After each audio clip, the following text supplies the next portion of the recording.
Remainder theorem से related अक्सर exam में आपसे क्वेश्चन पूछा जाता है कि बताइए कि शेषफल क्या होगा अर्थात रिमाइंडर क्या होगा। तो उसी से रिलेटेड क्वेश्चन है फॉर्मेट थ्योरम। फॉर्मेट थ्योरम जब तक आप नहीं पढ़ेंगे नहीं समझेंगे तो शायद उससे क्वेश्चन सॉल्व हो पाए, थोड़ा टफ रहता है। तो देखते हैं कि फॉर्मेट थ्योरम क्या है। ए की पावर p माइनस 1 अपॉन में p, अगर कुछ इस तरह से कोई नंबर है तो उसका रिमाइंडर 1 होगा, शेषफल 1 होगा। लेकिन ध्यान रहे a और p क्या होने चाहिए, दोनों ही को प्राइम नंबर होने चाहिए। को प्राइम का मतलब ये होता है कि इनमें कोई भी कॉमन ना हो, साथ ही साथ p प्राइम नंबर भी होना चाहिए, अभाज्य संख्या होनी चाहिए। उसके बाद जो घात लगी होगी यहाँ पर जो पावर होगी वो p से एक नंबर कम होना चाहिए। अगर कुछ ऐसा होगा तो उसका शेषफल 1 आ जाएगा। तो इसके लिए क्वेश्चन समझ लेते हैं।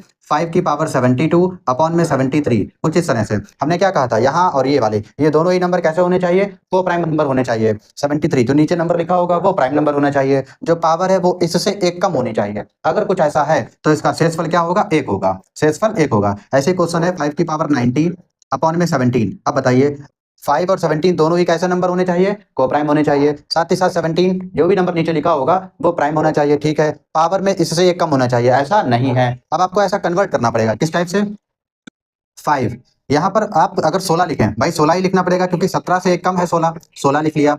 अब पावर क्या लिखें इसकी, 16 से इस 90 को विभाजित करिए, 5 बार जाएगा, 16 पंचे 80, 16 पंचे 80, मतलब 5 की घात 80 को आप यहाँ पर लिख चुके हैं। इंटू बचा कितना, 90 था तो 10 बचा, 5 की घात 10 बटे में क्या रहेगा 17। अब बताइए, अब देखिए इसको, क्या ये 1 होगा, देखिए 5 और 17 दोनों ही प्राइम नंबर है, को प्राइम नंबर, दोनों ही को प्राइम नंबर है। 17 एक प्राइम नंबर है और इससे एक कम पावर में है। अगर कुछ ऐसा होगा तो उसका मतलब 1 हो जाएगा, इसका रिमाइंडर क्या होगा, 1 होगा। और 1 की घात 5 है तो 1 ही रहेगा, बचा क्या, उसको लिखो मत, गुणा 5 की घात 10, 5 की घात 10 बटे में 17। भाई 17 से तो भाग करना पड़ेगा जो बचा है उसको। अब इसको कैसे देखते हैं, 5 की घात 10 को आप लिख लीजिए 5 की घात 3 गुणा 5 की घात 3 गुणा 5 की घात 3, कितने क्लियर हो गए, 3 और 3 6, 6 और 3 9, एक बचा है 5 लिख लीजिए बटे में 17 रहेगा। अब इसको हल करना है, 5 की घात 3 का मतलब 125, 125 गुणा 125 गुणा 125 गुणा में 5 बटे में 17। अब इन सबको भाग करिए, जब 125 को हम 17 से भाग करेंगे तो कितनी बार जाएगा, 17 सत्ते 119, 7 बार, 7 बार गया, लेकिन बचा कितना, 6। यहाँ पर रिमाइंडर बचेगा 6, यहाँ पर रिमाइंडर 6,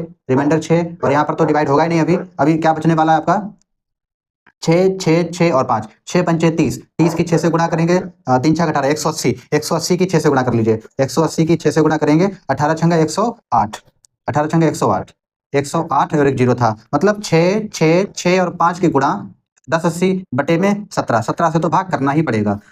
कब तक करेंगे, जब तक ये नंबर छोटा ना आ जाए, शेषफल ना बचे। 17 सत्ते 119 ज्यादा हो जाएगा, 17 छंगा 102, 17 छंगा 102, यहाँ पर 102 माइनस करने के बाद बचा क्या, 6, 6 और 0 60 हो जाएगा। 17 का पहाड़ा पड़िए कि 60 विभाजित हो जाए, 17 तिया 51, 3 बार बचा कितना, 9। शेषफल क्या बचा, 9। भाग करने पर शेषफल क्या बचा, 9, यही आपका